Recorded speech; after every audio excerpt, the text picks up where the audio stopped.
want you to help me bridge the gap. We do get to the Xfinity Series eventually, but there was a lot of racing we did in between then, between the late model and the Xfinity Series. So tell that story. Yeah, we so after we did all the late model stuff, it was, I think your exact words were, I'm not going to pay you two to go around the East Coast and beat up on these late model guys anymore. So it was, what are we going to do? And it was the choice. There was the Hooters Pro Cup Series, which ended up being like the coolest racing still to this day I've ever done. Really? Like maybe excluding the Rolex 24, the Indy 500 or something like that, but like just short track racing, like the people that did it were just awesome. And it was so hard, mainly because Mark and I were clueless of what was going on, but it was just fun. Or ARCA racing. And, we decided to go Pro Cup racing. So we built a couple cars, got them from Steve Levitt, got some motors. Oh, yeah, we did get Levitt's cars. Yep. Got some motors. I insisted we get Levitt's car. We had those in the Cup Series. Yeah. I was running them on my Cup cars on the front clip. That Levitt's clip was the new thing. That was the thing. And he was awesome. Like, I remember begging Rick to build these cars. Like, I had this, like, pipe dream in my head that I was going to go back to Richmond for like a month. We were going to build these 2 Pro Cup cars, just me and Rick. It was going to be like the good old days. Like, that's why our late model program in my mind was so successful, because like I had built it with my own hands. I'd never really, at this point in my life, I'd never raced a car that I didn't build, like literally build, like not just assembled from the box, but like built the chassis. So there was a part of me that was a little leery of like how this was going to go down. And Rick wasn't having it. Like, he had built Pro Cup cars before. He had kind of been burnt by the rule book. Like, we had, before I moved here, like the most dominant Pro Cup cars there were, and they changed the rule book and made them illegal. So he was just not going to deal with it. So he had kind of like seconded the vote to go to Levitt. So that's how we ended up there. Yeah. Had some motors from automotive specialists, and the only real requirement you had was that we hired your uncles to put the bodies on, which, I'll never forget. Uncle Robert and Jimmy? Yep. So we go over to their shop over in Concord, and they're like, my gosh. we got it was like, hey, they had a spec greenhouse and a nose and tail, and then the rest of it was like a free-for-all. Yes. And so go over there and meet them, and like I knew who they were, but I didn't know them personally, right? And like when you meet them, they're characters, right? Like they're a blast from the past. And, oh, yeah. And they're really not into someone like, they don't want to hear my crap, right? Like, they're going to do their thing and they don't need me, and like I'm just a fly on the wall. So I'm like, can you do this? Yeah. Have you ever done it before? Nope. And I'm like, oh, this ain't good. They're like, what do you need? A rule book. That's it? Yeah, just give us a rule book. How about a template? Nope, just the rule book. Like, okay. So we drop these cars off, and one thing I did learn in this process is you're not going to rush them, because they're not going to hurry up for you. No, yeah. So we got this first car, like if we needed it a month before the first race at Lakeland, we got it like 2 weeks before. Yeah. And they really didn't see the problem with it or care. Yeah. So we put this thing together, we go test it, and it was kind of like the Nashville story all over again. Like, we went down there, and, you're racing against Shane Huffman and Clay Rogers and Jay Fogelman and, Bobby Gill, and just like the who's who of short track racing. And like, we were faster than all of them. And we're like, they're lying to us. Like, there's no way. Like, there's no way we're faster than they are. So we come back from the test and go back down there to race. And I never forget it. We rolled it through tech, and there's like 60 cars would show up these races. And our car was wrapped and not painted, which was unique at the time. They pulled it out of the tech line. There's all these cars in the tech line, and they come through there and they took ours out. It's like, what? And it looked a little bit different. There was a little bit, but not like a ton, but it was different. And they're checking the body. They were convinced that the fenders were carbon, or that, like it just didn't look like all the rest of them. But it was. And it fit, and the magnet stuck, because everything was by the rule book. It was just the G's interpretation of the rule book was better than everybody else's. So we ended up being like the fastest car in practice. We sat on the pole. We're like dominating the race, and the motor blows up. Oh, like, the things you can't control. Yeah. But it just kind of went on from there, and we had a lot of luck. I think we sat on 9 poles and sat 3 track records, and we only won 1 race. The whole pit stop thing was like throw Mark and I for a loop. Like, we were used to late model racing, and they dropped the green flag, and it's like, you're on your own, go race. I'm gonna clean up the trailer and wait for you in tech shed. All these guys had come down pit road, and they made their cars better. Like, they understood about putting these tires in, these radial tires in different sets to like adjust the stagger as the track rubbered up. All these things that, I learned later on in life. But Mark and I are just like, what the heck is going on? Like, yeah. And we're so fast and we qualify so good and we kick their butt in the first half of the race. And then we finish second, finish third. Like every week we're second, we're third, we're leading the points, we're doing all this stuff, but like we can't win. And we weren't really used to not winning, especially not together. Yeah. So that was difficult. But there was a big chunk of money that paid for leading halfway, so we just take that and go home. So we end up me and Kelly end up it's me, Kelly, and Steve Crisp and you. Mm-hmm. For the most part. Mark worked there as well, a couple other people here and there, but we got a call from Navy, and the Navy says, are y'all interested in starting an Xfinity team? We're looking around for a new team. Mm-hmm. They offered enough money for us to get something off the ground. And so we decided, literally, like just sitting here like this, all right, I guess we're gonna do this. Everybody in favor? Yeah, sounds great. I don't remember where we got our trailer. I think we bought it from Nemechek. We didn't have a trailer for the first race. Yeah. We got the trailer for the second year from Nemechek. Yep. So our first hauler, I guess, was Nemechek. What did we borrow one from somebody? Or use our own? So the first race that we ran was Homestead. Yes. And we went and tested. That was when you could go test. Yep. And Truex was running for the championship with their deal. We got the car from the 15 team. Yeah, the car was one of Paul Menard's Busch cars. That's correct. From DEI. Yep. And we took our toter home to the test. Gotcha. And Mark and I drove it. Like, it was just like we're going Pro Cup racing, but we're going to do it at Homestead instead of Lakeland. Yes. Like, hey, it's no different, right? Yep. It's going to be great. So we get down there, and we got, Hovis, and Mark's cousin Travis worked with us at the time. And we get there for the test, and it's like you kind of look around, and you're like, well, this is not Pro Cup racing. Like, there's some big names here and some, like beautiful equipment, fancy trailers, and all this stuff. And like, we're still doing our own grocery shopping for the toter home. So the trailer beside us was the JTG Busch team.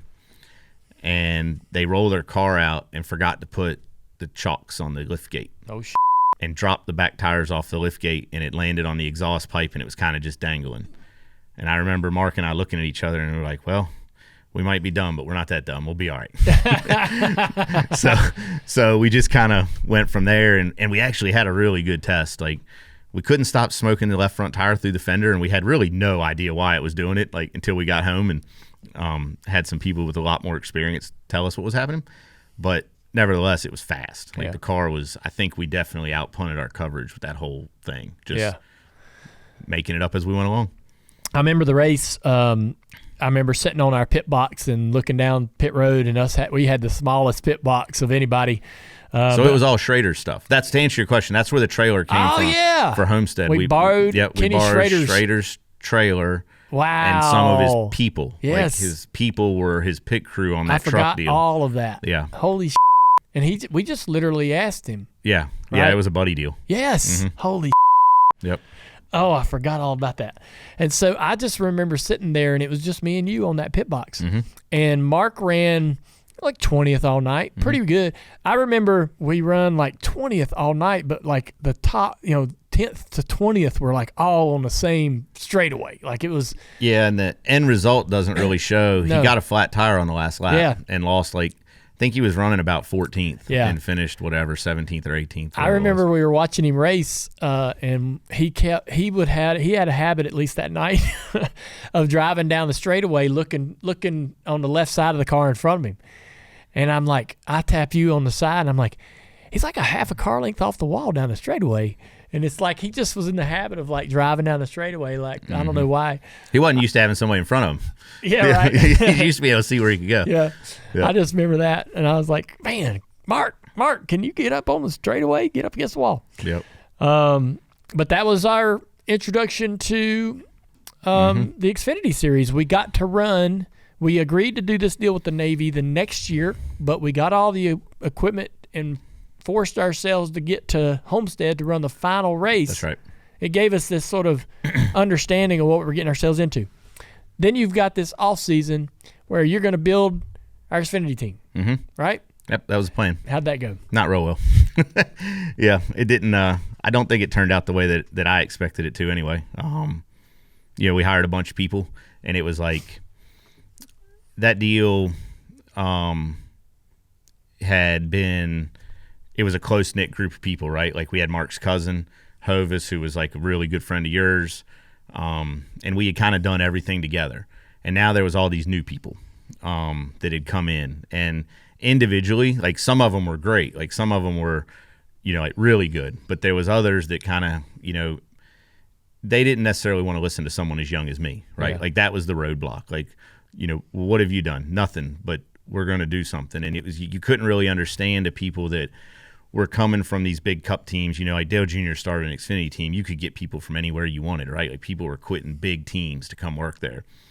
They didn't want to listen to a guy that had late model stock car raced his whole life. Yeah. So, it was tough. I remember, I'd spent a lot of time with Robert and Jimmy because by then I had kind of gotten close with them, and I think they knew that I was serious and that I could do this if I'd just be left alone. And there were some people that got opportunities, in my opinion, there that honestly didn't deserve them. And then it didn't take long to weed them all out. Yeah. But I wasn't necessarily there for all of it, but they weeded themselves out. The ones that belong there are still here. Yeah. Yeah. So middle through the year, Mark gets hurt. Yep. Mark's driving the car. We're actually getting a little traction. You're starting to see a bit of light at the end of the tunnel. Right. But when Mark gets hurt, it was a big setback for the team. Yeah.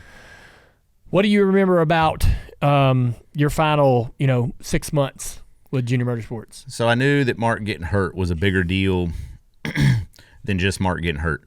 Like physically, he was going to recover from it, right? Like he had been hurt in cars or in life before, and he was fine.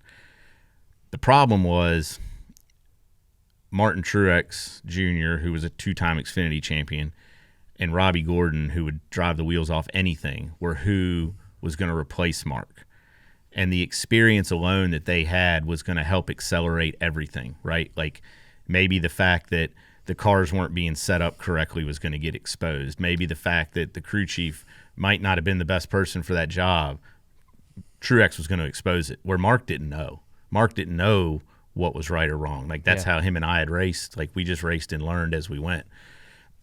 So all these things were they were getting ready to come out, right? Like everyone that was pulling the wool over their eyes and pointing their finger at Mark, which there was a lot of it, they were getting ready to get exposed, and all this stuff was magically going to get fixed at the expense of Mark's injury, right? And honestly, at the end of the day, that's kind of what happened. Yeah. So why did you decide to leave? What happens? I don't think it was 100% my idea. Yeah. It wasn't in the plan for sure. But once you guys had released Mark, there was obviously, I took it personal, right? Like it was I knew what was happening in that shop probably better than everybody. And there was people there that wanted, you to think that every day was sunny and that there was rainbows everywhere. And that wasn't the case. But they had a bigger voice than I did because they had more experience or a longer resume. So when Mark got let go, I probably wasn't the best employee that you had ever had, right? Like from that point on, because I took it was hard for me. Yeah. The saving grace of it was got to go Pro Cup racing with Johnny Rumley, which was awesome. Like, so that went really well, and I enjoyed it. But when it was all said and done, there was a massive divide between me and everyone in that Xfinity shop because I knew what had happened. And there was, to this day, I'm not going to pardon any of those people. Yeah. They took an opportunity from somebody that's probably one of the greatest short track racers we've ever seen. So I think somewhere along the line, in the meantime, my dad had passed away. So I was angry in general. Had never really dealt with it. I went home for a brief amount of time, and I had my sister and mom take care of, and I did that. But I just wanted to go back racing, and that was what was going to fix everything. And now that was a mess. And there was only one person that I would ever call that would fix it, and I couldn't call him. So it just snowballed, right? Who? Your dad? My dad. Yeah. So somewhere along the line, the conversation came, we're going to expand the late model stock car program, because it had kind of sat idle during the time of the Pro Cup cars and the growth of the Xfinity. We're going to bring it back, get some new people in, maybe even have 2 of them, whatever. And I just remember thinking, like, I didn't move away from my family and not get to spend the last years of my dad's life with him to late model stock car race for the rest of my life. Like, I could have done that in Virginia. I could have done it with Rick. Like, I don't need this. So I'm not doing that. Like, the deal was, I promised that we would win late model races, and I promised that we could Pro Cup race, and in return, I wanted to be a crew chief. Like, I wanted to be a crew chief at the National Series level.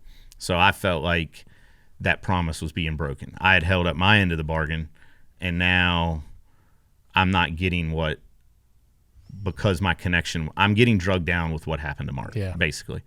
So, yeah, it was a rough day. Yeah. Yeah. There's stuff I left at your shop that I never came back and got just because I didn't want to come back. It's probably still there. Yeah. Those are not easy. Those are never easy. They're easy when people deserve it. Yeah. They're easy. It's a sense of relief, but when they don't, it's tough. Yeah. Yeah. All right, so after you leave Junior Motorsports, where do you go from there? So through the Pro Cup stuff, I had met Jeff Foltz. And, I really didn't know what I was going to do. I was really good friends with a guy named Matt Miller, who ended up becoming a pretty big player in some ARCA and K&N stuff down here.